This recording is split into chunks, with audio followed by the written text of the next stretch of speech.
चीन ने एक बार फिर धोखे से हमला किया। जो हमारे भारतीय जवान थे उन पर छिपकर लोहे के रॉड और नुकीले डंडों से हमला किया। डेथ स्क्वाड है उसका बहुत ही जबरदस्त हमला था। तादाद बहुत ज्यादा थी उनकी, हमारे फौजियों की तादाद कम थी।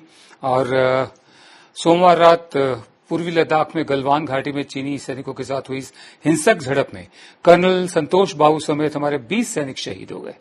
कई जवान गंभीर रूप से घायल भी बताए जा रहे हैं। ये तमाम खबरें अब तक पहुंच चुकी हैं। न्यूज एजेंसी एनआई के सूत्रों के हवाले से खबर के मुताबिक गलवान घाटी में हुई हिंसक झड़प में चीन के 43 सैनिक मारे गए हैं। और एएनआई के मुताबिक ही चीनी सेना के कमांडिंग ऑफिसर की भी झड़प में मौत हुई है। चीन के सरकारी अखबार ग्लोबल टाइम्स ने भी झड़प और सैनिकों के मारे जाने की बात कही है, लेकिन उन्होंने ये नहीं कहा कि 43 मरे हैं या 4 मरे हैं। उन्होंने कोई संख्या नहीं बताई। एएनआई सूत्रों के हवाले से बता रही है। उसके बाद लाइन ऑफ एक्चुअल कंट्रोल जो है उस पर तनाव बढ़ गया है और हिमाचल प्रदेश और उत्तराखंड के इलाकों में भी चौकसी बढ़ा दी गई है। यहां पर हमारे यहां बैठकों का दौर चल रहा है। रक्षा मंत्री राजनाथ सिंह ने ट्वीट करके कहा कि हमारे सैनिकों ने अपना फर्ज निभाते हुए देश के लिए जान दे दी, देश उनके बलिदान को नहीं भूलेगा। उसके बाद प्रधानमंत्री नरेंद्र मोदी ने भी एक संदेश दिया, उस पर हम बाद में चर्चा करेंगे। यहां पिछले 45 सालों में पहली बार भारत चीन की जो एलओसी है उसमें भारतीय जवान शहीद हुए हैं। हम 1975 में अरुणाचल प्रदेश के तुलुंगला में चीन के हमले में भारत के 4 जवान शहीद हुए थे। उससे पहले 67 में सिक्किम के नाथुला की हुई झड़प में चीन के 300 से ज्यादा मारे गए थे। भारत के भी 88 जवान शहीद हुए थे। मेरे साथ हैं रक्षा मामलों के जानकार मानवेंद्र सिंह। मानवेंद्र, आपका बहुत बहुत धन्यवाद अपना समय हमें देने के लिए, हमारे कार्यक्रम में शामिल होने के लिए। इस हिंसक झड़प की नौबत जो है, झड़प तो नहीं कहना चाहिए, तो बहुत ही हमला है एक तरह से भी क्या हमला ही है। इसकी नौबत ही क्यों आई? क्या हमसे कोताही हुई पेट्रोलिंग में या उनकी तरफ से एग्रेसिव पोस्चर था? नहीं, जिस प्रकार घटना हुई है उसमें पेट्रोलिंग कोई कमी नहीं आई है। देखिए, ये जब एलएसी का जो विषय है, एलएसी में सेना आमने सामने होती है। साल भर तो नहीं होती क्योंकि मौसम ऐसा है। गर्मियों में जब होती है तो कई जगह दूरी ज्यादा है, कई जगह दूरी कम है, और उसका जो अलाइनमेंट है उस पर विवाद जो चल रहा है, जिस पर बाउंड्री कमीशन बैठा नहीं है, वो फाइनल हुआ नहीं है। उसके कारण कहीं यहाँ जैसे आप दृश्य दिखा रहे हैं, कहीं झड़प हो जाती है, धक्का मुक्की होती है। परंतु ये जो बैठक हुई थी दोनों सैनिकों के बीच में, यूनिट के बीच में, कि हम यहाँ से विड्रॉल करेंगे। विड्रॉल करते समय चीन ने दोबारा, जैसे आपने कहा, धोखा दिया और उन्होंने पंगोंगसो के एक दक्षिण क्षेत्र में जो उन्होंने एक तंबू लगाया था, उसको हटाने के लिए कर्नल बाबू और उनके सैनिक गए थे। और उन पर एक छोटी सी टुकड़ी पर, मुझे जो जानकारी है, 250 के आसपास चीन के सैनिकों ने हमला करा, रॉड और जैसे वो नेल वाली लकड़ी को लेकर। तो उसके कारण ये मामला बिगड़ा है। पर मैं समझता हूँ कि जैसे कहावत भी है ना कि military is the last resort, ये कई कमी, वार्ता की कमी है और ये मिलिट्री के मामले में होना ही नहीं चाहिए। कहावत भी है, ये कहावत सच्ची है, तो ये तो पीढ़ियों से आती रही है। तो उसके बारे में आप भी जानते हैं इसके बारे में। जी मानवेंद्र, मैं आप पर दोबारा वापस आऊंगा। लाइन ऑफ एक्चुअल कंट्रोल पर चीन की इस हरकत के बाद देश में गुस्सा है। कोलकाता, पटना, अहमदाबाद, वाराणसी समेत कई शहरों में चीन के खिलाफ विरोध प्रदर्शन हुए हैं। कांग्रेस सांसद राहुल गांधी ने मोदी सरकार से सवाल पूछा कि आखिर चीन ने हमारे सैनिकों को मार कैसे दिया, उनकी हिम्मत कैसे हुई, हमें सच जानना है, आखिर क्या हुआ। प्रधानमंत्री नरेंद्र मोदी, आप चुप क्यों हैं? उसके जवाब में प्रधानमंत्री बोले, आज इस पर हम बाद में चर्चा करेंगे। तो अब चुप वाला जो नहीं, वो चुप नहीं रहे। आपको बता दें कि पूर्वी लद्दाख में भारत और चीन की सेनाओं के बीच हिंसक झड़प क्षेत्र में जो यथास्थिति है, स्टेटस को है, उसको एक तरफा तरीके से बदलने की चीन की कोशिश के कारण हुई है। चीन का कहना है, हमें ऐसी झड़प और नहीं चाहते, लेकिन चीन की सेना के प्रवक्ता कर्नल यांग शुइली ने दावा किया कि गलवान क्षेत्र हमेशा से चीन का हिस्सा रहा है। ऐसी झड़प और नहीं चाहते, लेकिन जो उनके पास हमारा इलाका है, उन्होंने तो ले लिया है, अब हमें वो वापस चाहिए, तब झड़पें हो या ना हो, ये बात की बात है। गलवान घाटी के अलावा चीन ने लद्दाख के देपसांग इलाके में घुसपैठ की है। ये इलाका दौलत बेग ओल्डी सेक्टर के गलवान के नॉर्थ में है। मैं आपको आगे बता दूं कि भारत सड़क बनाने में जुटा हुआ है गलवान घाटी के इलाके में। मनवेंद्र, मेरा दूसरा आपसे सवाल ये है कि रूल्स ऑफ एंगेजमेंट जो होते हैं, अभी तक तो ये रहे हैं कि जो आर्म्स नहीं ले जाए जाएंगे जब पेट्रोलिंग भी की जाएगी, जब आमना सामना भी होगा तो दोनों फौजें पीछे हट जाएंगी। तीसरे, हाथ ऊपर नहीं जाएगा कंधे से ऊपर, जैसे किसी को मारने के लिए हो रहा हो। क्या वक्त आ गया कि रूल्स ऑफ एंगेजमेंट को दोबारा देखा जाए, पुनर्विचार किया जाए? देखिए, इसमें आर्म्स ले जाते हैं, आर्म्स के बिना पेट्रोलिंग का कोई मतलब ही नहीं है। परंतु जो शस्त्र है, जो स्मॉल आर्म्स है, राइफल को पीछे रखते हैं, अपने कमर के पीछे रखते हैं, उल्टा रखते हैं, और राइफल का जो मैगजीन है जिसमें हम कारतूस रखते हैं, उस मैगजीन को राइफल में रखा जाता है, पाउच में रखा जाता है कि उसमें, क्योंकि मैगजीन को हम निकालेंगे, राइफल को लोड करेंगे, तब मौका मिल सकता है कि आपस में बात करें उसको गुस्सा ठंडे करने का।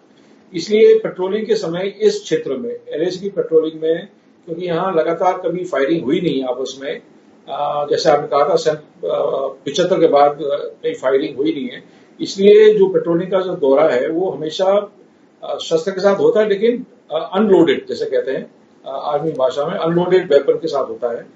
और परंतु अलाइनमेंट को लेकर चीन का ये तरीका हमेशा रहा है। और मैंने एक बहुत अच्छा इंटरव्यू देखा था श्री शिवशंकर मेनन का, क्योंकि जो इनके पास जानकारी है डिप्लोमेटिक तौर से, और ये वर्षों से उन्होंने सेवा करी भारत की, उनमें उन्होंने कहा था कि चीन की जो योजना है वो दो कदम आगे बढ़ाएगी। आगे बढ़ाने के बाद वार्ता होगा, भारत और चीन के बीच में वार्ता होगा, और वार्ता में वो एक कदम पीछे बढ़ेगी। तो इसमें कुल फायदा तो उनको एक कदम का तो हो गया ना। आज एक कदम का हो गया, 6 महीने बाद, 6 साल बाद वो एक कदम और बढ़ेगी। ये योजना चीन हमेशा करती आई है, और इस योजना के कारण हमें नुकसान पहुंचा है, आज भी पहुंचा है। और ये नुकसान, ये 15 जून का नुकसान नहीं है, ये तो आप देखें, असलियत में देखें तो 19 अप्रैल का नुकसान है। 19 अप्रैल से ये मामला बिगड़ता जा रहा है। जी। और मुझे आश्चर्य है कि ये डिप्लोमेटिक लेवल पर पहले नहीं किया गया। आपको क्या महसूस होता है कि रूल्स ऑफ, जी मानवेंद्र, क्या आपको लगता है कि रूल्स ऑफ एंगेजमेंट जो हैं, मेरी भूल सुधारने के लिए आपका शुक्रिया कि आर्म्स ले जा सकते हैं लेकिन अनलोडेड, क्या वक्त आ गया है कि रूल्स ऑफ एंगेजमेंट पे दोबारा निगाह डाली जाए? निगाह डाल सकते हैं, पर प्राथमिकता तो मैं तो हमेशा कहूंगा कि प्राथमिकता हमेशा वार्ता पर होनी चाहिए।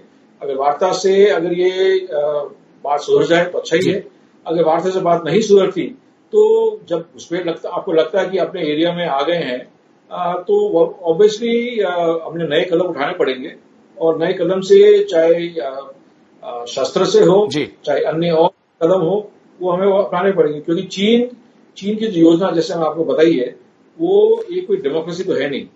उनके कानून की व्यवस्था अलग है अपने से, और दुनिया भर से अलग है। और चाहे यहाँ हो, या चाहे साउथ चाइना सी में हो, चाहे कहीं भी और, जहां चीन की इच्छा है और नजर है, वो रूल्स एंगेजमेंट बदलती रहती है। जैसे फुटबॉल में कहते हैं कि गोल पोस्ट शिफ्ट होता रहता है। आप फुटबॉल तो मारते रहिए, लेकिन अगर गोल पोस्ट शिफ्ट हो गया तो आप कहां मारोगे? जी, मैं आपको दोबारा वापस आता हूं। अब हम आते हैं प्रधानमंत्री मोदी ने क्या कहा।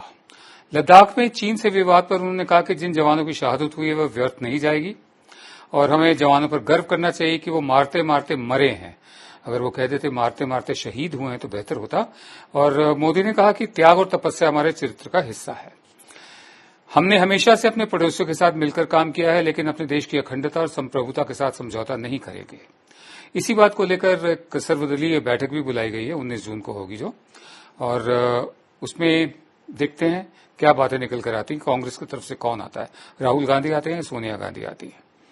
उसके अलावा ये भी है कि भारत के सामने क्या क्या विकल्प हैं, क्योंकि जो कोरोना महामारी है, एक तरफ तो वो मार पड़ रही है, दूसरे अर्थव्यवस्था हमारी पटरी से उतरी हुई है, वो दूसरी मार है, साथ में ये मुसीबत खड़ी हो गई है। ऐसे में क्या हम कूटनीतिक रास्ते से ही रास्ता निकालेंगे, जैसा मानवेंद्र भी कह रहे हैं? बहरहाल सारी दुनिया में चिंता जताई जा रही है। मानवेंद्र, मेरा आखिरी सवाल है, जो प्रधानमंत्री का आज का जो राष्ट्र के नाम संदेश था जो मुख्यमंत्रियों की बैठक से पहले उन्होंने कहा, जैसे सन 67 में हुआ था नाथुला के इलाके में और एक और इलाके में, फिर सन 87 में हुआ अरुणाचल में, कि एक तरफ तो मिलिट्री का दबाव भी बना रहा, दूसरी तरफ डिप्लोमेटिक स्तर पर भी बात होती रही। इस तरह से चीन को मानना पड़ा है सब। इस दफे क्या अप्रोच होनी चाहिए, क्या हो सकती है? नहीं, अप्रोच तो जैसे मैंने आपको पहले कहा, जो संकेत है 19 अप्रैल से यहाँ चीन की सेना की संख्या बढ़ती जा रही थी और उन्होंने जो एक्सरसाइज में थे, जो उनके जो वार्षिक एक्सरसाइज होती है गर्मियों के समय, उस एक्सरसाइज में उन्होंने डाइवर्ट करके यहाँ उन्होंने घुसपैठ करी। उसको लेकर हमने लोकल बटालियन लेवल पर उसको छोड़ दिया, उसको विवाद को सुलझाने के लिए। ये मुझे लगता है एक बहुत बड़ी गलती रही है, क्योंकि ये बात पॉलिटिकल लेवल, डिप्लोमेटिक लेवल पर होनी चाहिए थी और वो हुई नहीं, अभी तक नहीं हुई। आज लगता है कि विदेश मंत्री ने अपने सहयोगी से बात करी है और दुख की बात यह है, क्योंकि मेरा तो आपको जानते हैं, मेरा जन्म तो सेना में हुआ है, मेरे पिताजी का जन्म भी सेना में हुआ है, तो हमारे लिए तो पहला परिवार सेना ही है। और दुख की बात यह है कि सेना के अधिकारी और जवान शहीद हुए उसके 24 घंटे बाद, तब 24 घंटे तक तो कोई किसी मंत्री का कोई संदेश भी नहीं, शोक संदेश। तब जाकर रक्षा मंत्री ने आज सवेरे कुछ संदेश दिया है, उसके बाद संदेश निकले हैं और ये शोक संदेश भी लगता है कि लोगों ने भी कैसे, मैंने किस सोच से करे होंगे। तो हम तो समझते हैं कि जैसे ही सूचना मिले और उनके परिजनों को सूचना पहुंचे तो हम तो तुरंत शोक संदेश देते हैं, परंतु भारत में इस 2020 में क्या कौन सी प्रथा नहीं आई है कि जिसमें 24 घंटे बाद आप शोक संदेश दें किसी वीर सैनिक के बारे में। मुझे बहुत दुख हुआ। जी, तो ऐसे में क्या कौन सा रास्ता अख्तियार किया जा सकता है, सन 67 वाला और 87 वाला या कोई और? सही तो आप देखेंगे तो सही 87 वाला, क्योंकि उसमें मिलिट्री बिल्डअप भी था। जब तक आप मिलिट्री बिल्डअप आप दिखाएंगे नहीं, आप अपनी शक्ति नहीं दिखाएंगे, तब चीन मानेगा भी नहीं। तो मिलिट्री बिल्डअप करना अति अनिवार्य है, अति आवश्यक है। और मुझे विश्वास है कि वहां जो सेना है 14 कोर है, उनके पास पर्याप्त सैनिक हैं। और क्योंकि एरिया हाई ऑल्टीट्यूड है, हाई ऑल्टीट्यूड में आप हमारे यहाँ राजस्थान से किसी को ले जा नहीं सकते, क्योंकि उनको 2 हफ्ते लगेंगे एक्लेमेटाइज होने के लिए। तो जितना जल्दी वहां लोकल जो सैनिक हैं उसको डिप्लॉय करा जाए, और उसके साथ साथ राजनीतिक, पॉलिटिकल और डिप्लोमेटिक वार्ता होनी चाहिए, तब जाकर ये बात आगे बढ़ेगी। नहीं तो सुधार करना मुश्किल है। जी मानवेंद्र।